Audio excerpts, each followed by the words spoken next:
曾经跟台湾一样是亚洲四小龙的新加坡，2022年的人均 GDP 是台湾2.5倍，也是全球最富裕的国家之一。为什么缺乏天然资源、国土面积又超小的新加坡可以这么有钱呢？今天就让我们一起来聊聊新加坡吧。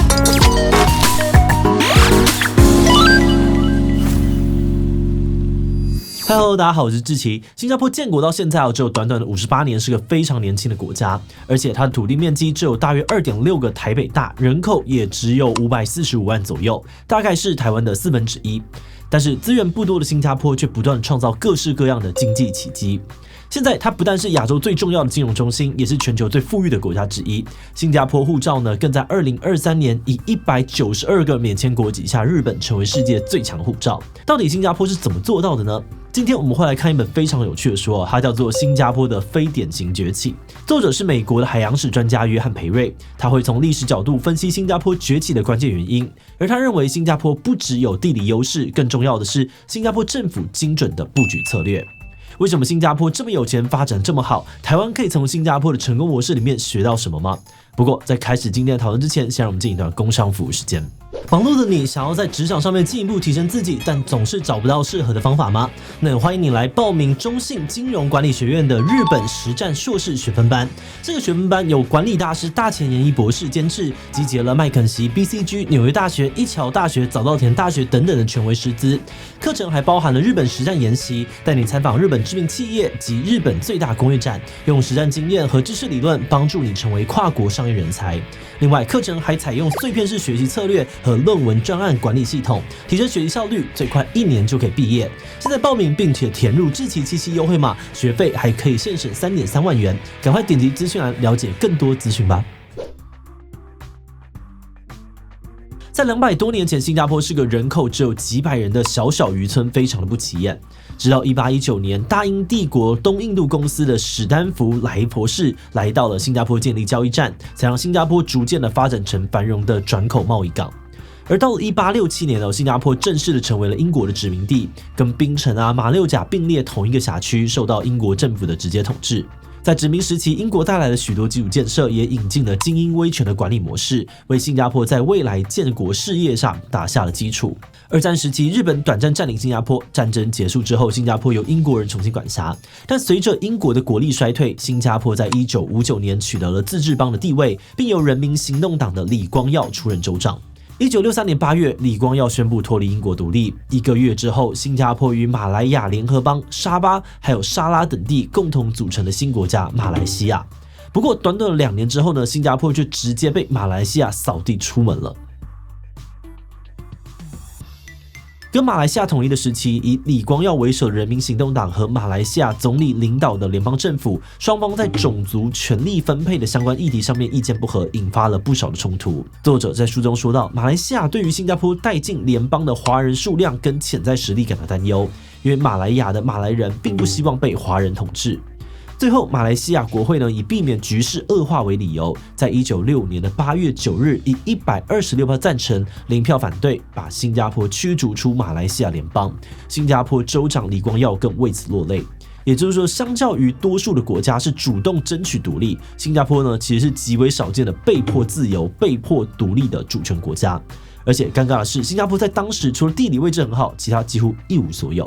根据李光耀的形容，告别马来大陆的新加坡呢，如同没有身体的心脏。在国内市场规模极小的状况之下，新加坡必须要向外寻找新的经济腹地。人民教育不足，专业技能的缺乏，也让新加坡必须要想办法从国外招揽人才，帮助国家发展。而在当时住在新加坡这块土地上面的人们，也因为种族、语言、信仰的差异，彼此自成一格，对于新加坡这个地方没有什么国家认同。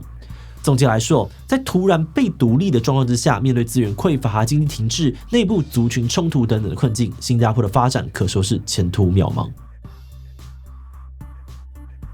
被独立之后，李光耀政府必须从零开始建立新加坡，但就像前面提到的，当时住在新加坡的人们对于国家没有什么认同感，因此政府的首要任务之一就是凝聚国家的向心力。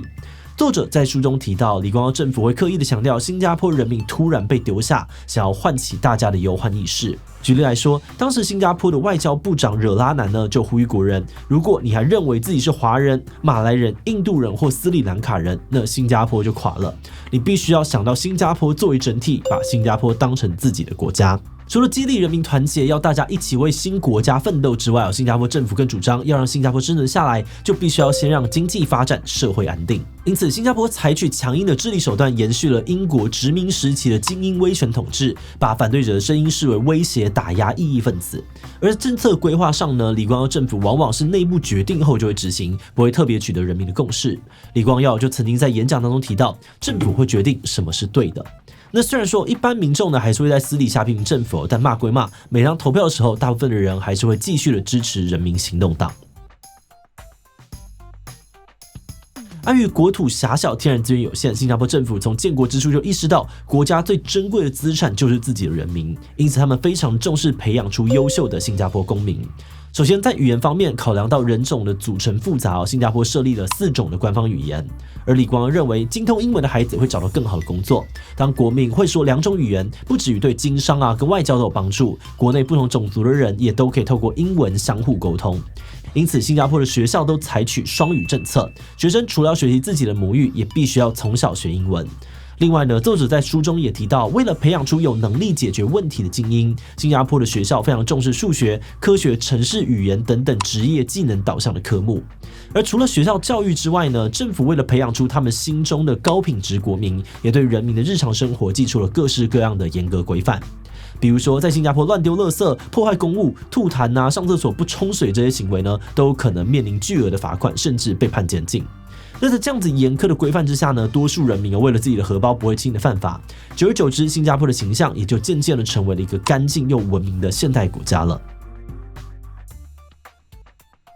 新加坡独立之后，在经济上面一步一步取得了巨大的成功。作者归纳有2个关键的因素，分别是地理位置的优势，还有领导者的智慧与决心。地理方面呢，新加坡得天独厚，坐落在全球重要的海上贸易航路上面，从殖民时期呢，就成为了欧洲通往中国贸易的中间点。直到今天呢，马六甲海峡每年还是承接世界1半的海上贸易，不会有台风过境的深水港口，也让新加坡港成为了全球最大的货柜装卸港口，每年经手5亿吨的货柜。而除了海上贸易，新加坡在跟马来西亚分开之后，考量国内的市场很小，也进行经济改革，开发制造工业，带动经济多元化。被称为新加坡经济发展之父的前新加坡副总理吴庆瑞呢，规划了裕廊工业园区，发展包含像是造船钢铁以及提炼石油等等跟海运相关的制造工业。后来新加坡甚至还成为了世界主要的炼油中心之一。此外呢，为了吸引外商投资，新加坡政府更是从最基础的绿化市容做起。李光耀认为呢，整洁干净的市容不仅影响美观，同时也给人一种管制得宜、井然有序的感觉，能够让外来投资客留下好的印象。再加上前面提到，新加坡人呢不只拥有相对优势的语言能力，还有大量的专业人才。因此，在政治稳定、经商环境良好、税率优惠等等的诱因之下，很多的外商选择投资新加坡，也为当地注入了大量的资金，创造了更多的工作机会。作者形容到了李光耀现任总理的1990年代，新加坡已经稳稳的坐在一张坚固的3角椅上面，而这3只脚呢，分别代表着国家在海洋事业、制造业跟金融服务业3方面的成功。那时间来到了现在，根据美国智库传统基金会经济自由度指数排名，新加坡呢从2020年开始就被评为全球最自由经济体。目前新加坡不但是全球第4大的高科技产品出口国，它更是在2022年超越香港，成为了亚洲最大、全球第3大的国际金融中心。